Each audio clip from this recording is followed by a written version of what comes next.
मकर संक्रांति आपण मैंने जानी जे मकर संक्रांति दिन दान कले बहुत पुण्य लाभ हुए। तेणु आम मैंने से दिन कौन करते ना सकाल सकाल उठिकी ठाकुर दर्शन करते और यथाशक्ति दान करने कथा। किसी लोग ये कथार पालन करते हे तो आपण मैंने भी पालन करुवे। तेबे ये वीडियो माध्यम आसतु जानिबा जे केउं राशि व्यक्ति को केउं जिनिस दान कले अधिक पुण्यफल लाभ हम, केउं राशि व्यक्ति को कौन दान करने कथा। वीडियोटी संपूर्ण देखंतु ए विषय जानीपर। नमस्कार, मु मनोज दास, स्वागत आपण मानकु आजिकार ये वीडियो रे। तेबे प्रथमतः जानी रखंतु मकर संक्रांति दिन आपनकर जे कोनोसी राशि हो ए दिन आपण माने कंबल दान करि परिबे। जेतु शीत समय ना, तेणु शीत दिने कंबल बांटिबा कथा।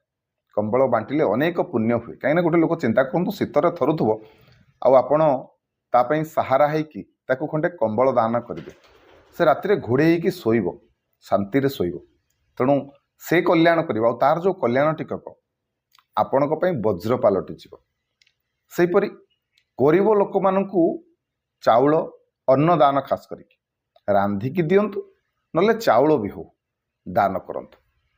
कौनसी भोकिला को गंडे खाइबा को दबा ठारू पुण्य आउ जगत रे किछि नाही। निजे चिंता करंतु आपण केतबेले भोकिला थिबे, किछि खाइ नथिबे, आ खाद्यर महत्वटा कौन से आपण बुझी पारिथिबे। तेणु गरीब लोक मानकु खाद्य बा अन्न दान करंतु, अनेक पुण्यफल लाभ हम।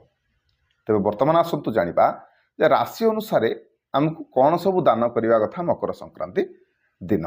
प्रथम मेष राशि, राशि चक्र ये हूँ प्रथम राशि मेष राशि। आपण माने कौन दान करेंगे ना, लाल रंगर वस्त्र दान करंतु एवं गुड़ दान करंतु। मु जेमिति कहली कि कंबल आउ अन्न ये दुईटी जिनस समस्ते दान करें।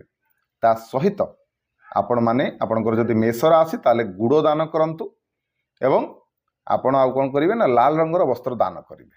वृष राशि, धला रंगर जिनस दान करंतु। धला वस्त्र हो, चाउल हो, अटा हो, दही हो, क्षीर हो, ये सब जिनस आपण माने दान करंतु।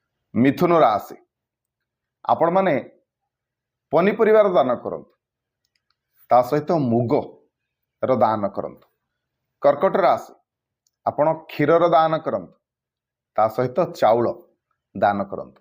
सिंह राशि, गहम एवं गुड़ ये सब जिनसर दान करंतु। कन्या राशि, मुग एवं सबुज रंगर वस्त्र दान करंतु। तुला राशि, घी एवं धला रंगर वस्त्र दान करंतु। बिछा राशि, फल खास करके लाल रंगर फल जमती कि सेव हैला, डालिंब हैला, ये प्रकार लाल रंगर फल एवं ता सहित गुड़ रो दान करंतु। तापरे धनु राशि, बुट डाली एवं ता सहित भगवान को पुष्प चढ़ातु अथवा हलदिया रंगर फूल भगवान को निश्चिंत चढ़ातु। तापरे मकर राशि, कला राशि एवं सोरिष तेल रो दान करंतु। सेपरी कुंभ राशि, कला कंबल एवं राशि किंबा राशि तेल दान करंतु। परवर्ती राशि मीन राशि, हलदिया रंगर वस्त्र एवं बुट डाली, खास करके डाली जातीय किसी पदार्थ आपण दान करंतु। तबे ये जो राशि गुड़िक अनुसार मुझे जिनस कहली दान करने, आपण ये जिनस गुड़िक गरीब लोक मानू भी दान करें, नचेत कौन सी मंदिर रे गुप्त दान करें, ब्राह्मण को दान करें। जमीती कि मुझे कहली फूल, तेणु से फूल को आपण भगवान को ही दान करेंगे ना, माने भगवान को ही चढ़ेबे। दान कहवाटा भूल हम, भगवान को भी आम समर्पण करवा, कहीं आपण पाखर तो कि फूल नेबेनि।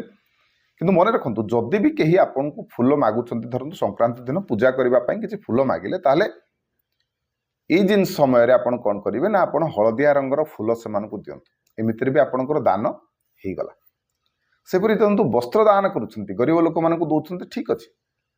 ब्राह्मण मानक राशि अनुसार से रंगर वस्त्र दान करंतु। खास करके आपंकर जदि शनि 7.5 चली, शनि कारण असुविधा आप भोग करुँच, वस्त्र दान करवाटा विधेय। वस्त्र दान क्या करेंगे से परिस्थले ना, ब्राह्मण मान करेंगे। देखो कुंभ राशि, कुंभ राशि रे शनि वर्तमान अशुभ स्थिति अच्छी तेणु कला रंगर वस्त्र आपण पिंधिबेनि किंतु कला रंगर जिनिस आपण दान करंतु ब्राह्मण को आपण बहुत शुभ हम। तबे केतोटी जो जिनिस कहली आपण या कौन से मंदिर में गुप्तदान करें धरतु चाउल गुड़ घी क्षीर दही ये सब साधारण क्या दान करवाटा सेटा भी संभव नुह हे तो कहीं नेब न नब तेणु आप कौन से मंदिर में नहीं दे पारे गुप्तदान भी करें माने कौन से मंदिर नहीं थोड़ी देकी चली आसले खाली पूजकों नजर में पड़ा दरकार बा से जो कमिटी थे जी भी बुझुवे नजर पड़ा दरकार नचेत मु आगुरी कही मकर संक्रांति दिन आपण मैंने अन्नदान करूँ जो अन्नदान होता आपन यथाशक्ति जदि निजे रांधिकी लोक खाया दे पारे बहुत भल कथा जदि सेमती न करें कौन से मंदिर में अन्न छत्र हो आप सहभागिता करूँ किसी जिनस दान कर दिंतु से भी आपणकर काम हो तेबे ये छोटिया किसी उपाय जहाँकि मकर संक्रांति दिन आपन को करवा कथा करंतु निश्चिंत भाव में आपण भल रहिबो। आशा करुँ भिडियोटी आपण मानक भल लगी वीडियो भल लगी वीडियो को लाइक करेंगे शेयर करेंगे चैनल को सब्सक्राइब करने को अनुरोध रही। जय जगन्नाथ जय शिव शंभु।